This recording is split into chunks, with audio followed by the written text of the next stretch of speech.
इटावा में आपका ये उत्साह देख करके मुझे बहुत आनंद की अनुभूति हो रही है। मैं आप सबका हृदय से अभिनंदन करता हूं। भाइयों बहनों,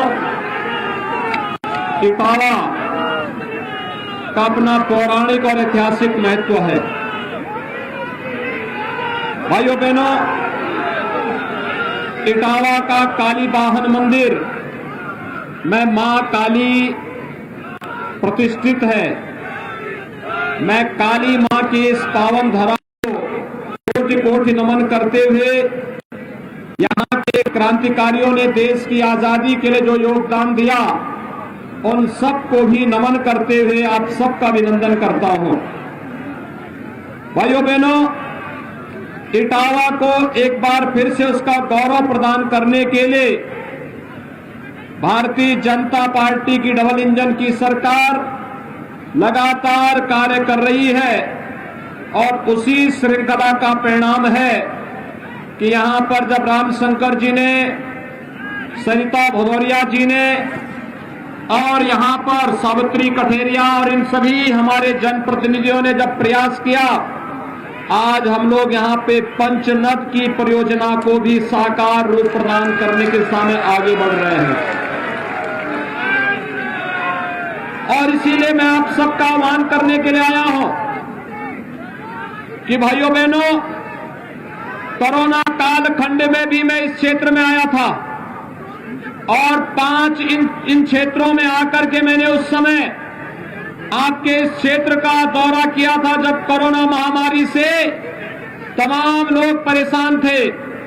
और उस समय मैंने आपको एक बात के लिए आश्वस्त किया था कि कोरोना महामारी वैश्विक महामारी है और इस वैश्विक महामारी के दौरान आपकी समस्या का समाधान करने के लिए किसी ने कार्य किया था तो भारतीय जनता पार्टी की डबल इंजन की सरकार ने किया था। आप मुझे एक बात बताइए, जो लोग इटावा को अपनी व्यक्तिगत बपौती मान लिए थे, क्या इटावा में ये लोग कोरोना कालखंड में देखने के लिए आए थे? कभी किसी ने हालचाल लेने का प्रयास किया? तो भाइयों बहनों, इनसे उम्मीद क्या करते हैं फिर आप? इनसे कोई उम्मीद करते हैं क्या? देखिए, ये लोग केवल इटावा के नाम पर 5 साल पहले क्या स्थिति थी आपको कुछ जानकारी है ना?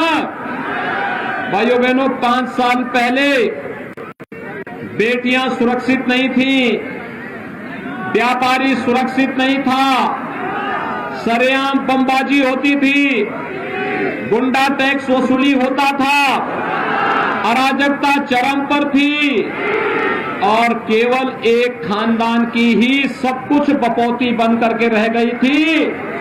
जिस जमीन और जिस संपत्ति की उन्होंने इशारा किया, शाम को उस गरीब को वहां से उजाड़ करके और उस संपत्ति को अपना बनाने का ये लोग कुत्सित प्रयास करते थे। भाइयों बहनों, इसीलिए हमारी सरकार में आने के बाद सबसे पहले बेटियों की रक्षा के लिए एंटी रोमियो स्क्वाड का गठन किया और फिर हमारी सरकार ने आने के बाद एंटी भूमाफिया टास्क फोर्स भी बनाया है। एंटी भूमाफिया टास्क फोर्स गरीबों की संपत्ति को, गरीबों व्यापारियों की संपत्ति को, किसानों की भूमि को जो अवैध रूप से कब्जा करेगा, उस कब्जे से मुक्त कराकर लोगों को भरपूर सम्मान देकर के उनकी संपत्ति उन्हें वापस कराने का कार्य कर रही है। और मुझे बताते हुए प्रसन्नता है, पूरे प्रदेश में वर्तमान में हमारी सरकार ने 64,000 हेक्टेयर भूमि को कब्जे से मुक्त करवाने का कार्य किया है। और यही नहीं, माफिया और अपराधियों की 2,000 करोड़ रुपए से अधिक की संपत्ति को जब्त करने का काम भी किया है। भाइयों बहनों, वर्तमान में पूरी दुनिया इस सदी की सबसे बड़ी महामारी का सामना कर रहा है। कोरोना महामारी इस सदी की सबसे बड़ी महामारी है। दुनिया के अंदर लाखों लोगों की मौत हुई है।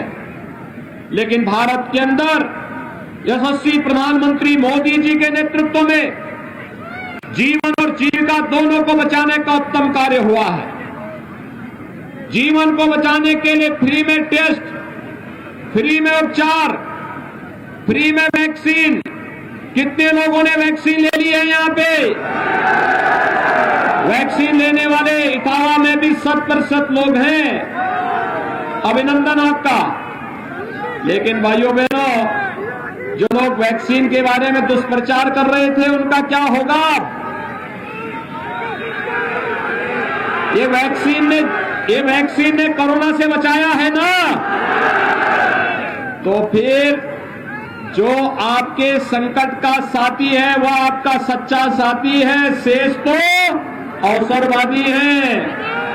और इसलिए मेरी आप सबसे अपील है, ये समाजवादी पार्टी के लोग, ये वंशवादी लोग उस समय एक बात कहते थे, ये कोरोना वैक्सीन नहीं, ये मोदी वैक्सीन है, भाजपा वैक्सीन है, इसको नहीं लेंगे। आज उनको बताने की आवश्यकता, ये मोदी वैक्सीन और बीजेपी की वैक्सीन ने ही जान बचाया है, इसलिए वोट भी बीजेपी को ही पड़ेगा। क्या बोलेंगे? वोट भी बीजेपी को बोलेंगे। सभी लोग सहमत हैं? भाइयों बहनों, एक बात और मैं बताता हूं। भाइयों बहनों, इससे पहले जब भी महामारी आती थी, बीमारी से के साथ साथ ज्यादा मौतें होती थी भूख से। आप देख रहे होंगे डबल इंजन की सरकार है, महीने में 2 बार राशन मिल रहा है ना? मिल रहा है ना? हर गरीब को बताएंगे ना? जब सिपाही खानदान यहां पे शासन करता था तब भी राशन मिलता था क्या? तब तो इन्हीं के लिए, पेट के लिए पूरा नहीं होता था, पूरा प्रदेश खा जाते थे। तब भी ऐसे ही करते थे, नौजवानों को नौकरी नहीं मिलती थी, किसानों का ऋण माफ नहीं होता था, और भाइयों बहनों, बेटियां सुरक्षित नहीं थी,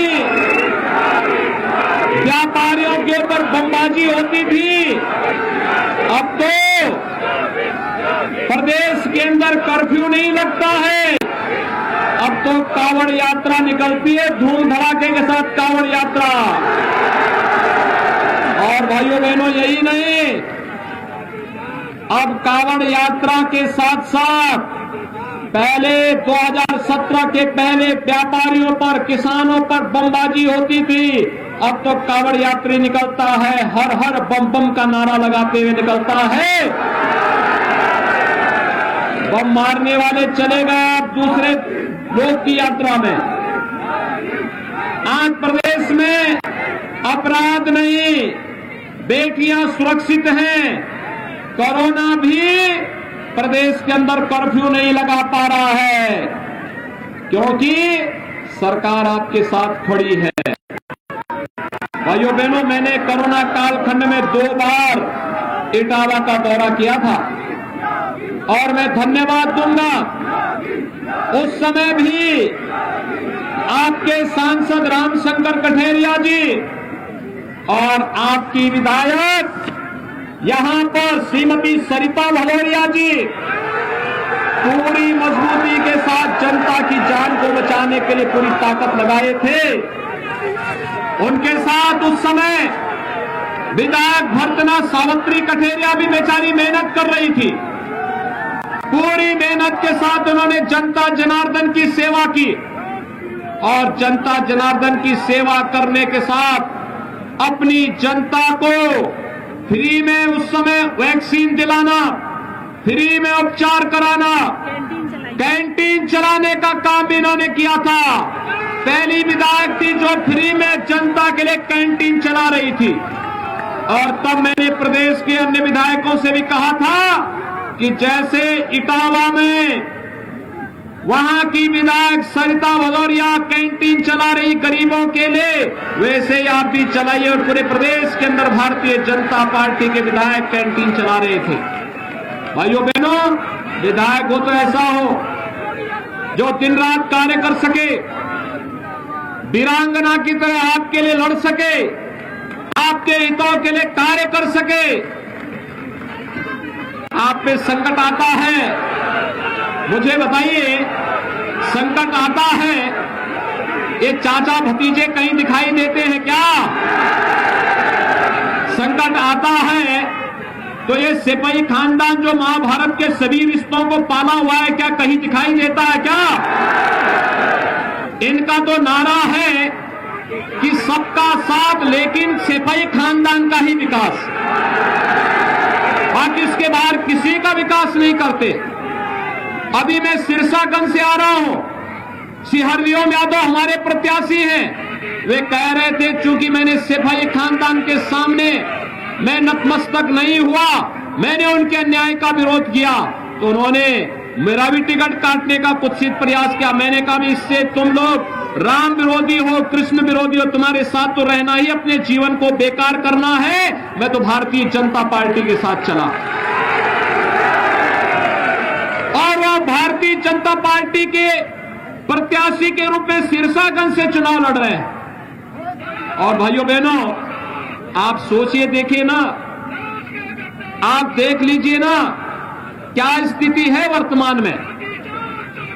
यानी कभी भाइयों बहनों, कभी आपने देखा होगा, कभी आपने मुलायम सिंह जी को देखा होगा, उनके साथ में शिवपाल यादव सदैव उनके साथ में खड़े रहते थे।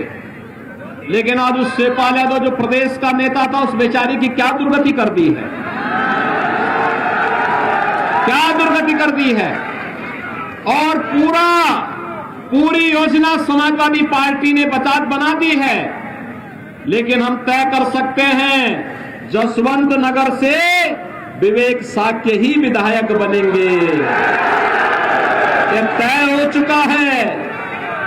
इटावा सदर से अगर श्रीमती सरिता भदौरिया विधायक बनेंगी तो विवेक साक्य जसवंत नगर से, और हरतना सुरक्षित से डॉक्टर सिद्धार्थ शंकर दोरे विधायक बनेंगे। इटावा की तीनों सीटों पर भारतीय जनता पार्टी का परचम लहराएगा।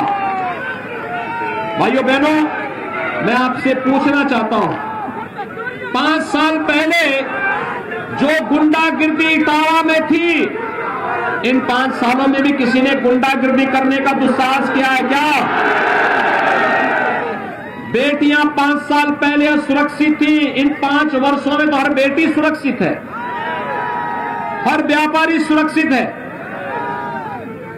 हर ओर। आप याद करिए, जब यहां बाढ़ आई थी, क्या तब भी सिपाही खानदान हालचाल पूछने के लिए आया था क्या? तब भी हमारे सांसद, हमारे विधायक, हमारे पदाधिकारी आए थे, या फिर मैं स्वयं आया था? और तब फिर मैंने कहा था, पंचनद की परियोजना को पूरा करेंगे। भाइयों बहनों, पंचनद की परियोजना पूरी नहीं होगी, यहां पर पर्यटन का एक उत्तम केंद्र भी विकसित होगा। जहां पहले भय और दहशत होता था, वहां पर लाखों पर्यटक आएंगे, यहां के हजारों नौजवानों को रोजगार और नौकरी मिलेगी, और साथ साथ खेत के लिए पानी मिलेगा, और पीने के लिए भी शुद्ध पेयजल हर घर नल के रूप में आपके घर घर पानी जाएगा। ये काम तो समाजवादी पार्टी भी कर सकती थी, लेकिन भाइयों बहनों, इनके पास विकास का एजेंडा नहीं था, ये विकास नहीं कराना चाहते थे। मैं थोड़ा आपको बताऊं कि आपके यहां किस रूप में इन्होंने शोषण किया था। भाइयों बहनों, आज इटावा को हम बुंदेलखंड एक्सप्रेसवे के साथ भी जोड़ रहे हैं।